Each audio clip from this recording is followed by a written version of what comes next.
know, or how long can you punish a candidate or somebody running for office for friendship?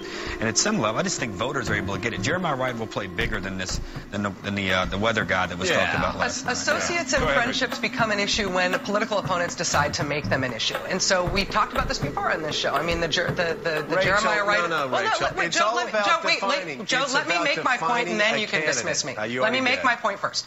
The Jeremiah Wright, as a pastor for Barack Obama, is an issue. The political associations that John McCain has made with right-wing pastors have not been an issue. The issue that has been made about who's given money to Barack Obama and Hillary Clinton because their opponents have decided to go after them on that. But, for example, John McCain had this incredibly controversial relationship with his Florida campaign co-chair, who was caught in a bathroom offering money to a police officer to do something that we can all imagine in a bathroom. Nobody's going to John McCain about that and saying, he was your Florida campaign co-chair? What do you think about men doing that in bathrooms? What do you think about entrapment from police officers? What do you think about public sex? Nobody brought that stuff, but nobody's brought that stuff up to John McCain at this point, and it's a decision made by political opponents. It's not something that happens organically because of how long you've been around the block. All right, let me get a break in here before I run out of. They see Rachel, Harold, John, and Joe still with us. Joe, what are you seeing tonight? Well, I think I may blow all my time on the prediction to respond to Rachel.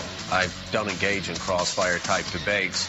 And certainly I don't want to talk about what people do in bathrooms. I do want to say, though, that anybody, and you can ask Harold Ford, you can ask anybody that's ever run for political office, that the thing you want to do is define your opponent.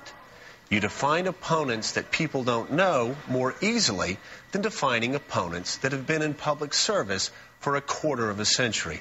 It was the only point I was trying to make. And again, I don't do crossfire, so if we want to yell back and forth, then Rachel will have to find somebody else to do that. I wasn't trying to yell back and forth with you. I was starting to make my point. You cut me off before I started my first sentence. That's all I was. Okay. You had waited for me to start. I started, and then you jumped in. Well, I don't mean to be condescending, but I can say that anybody that's ever run for political office before knows that there's a big difference between John McCain and defining him, who's been in public service for 25 years, and defining Barack Obama, who was in Washington, D.C. for 1 year before he decided to run for president. All right, I'm going to shut this particular debate down and move on. John, your thought about what's coming up ahead.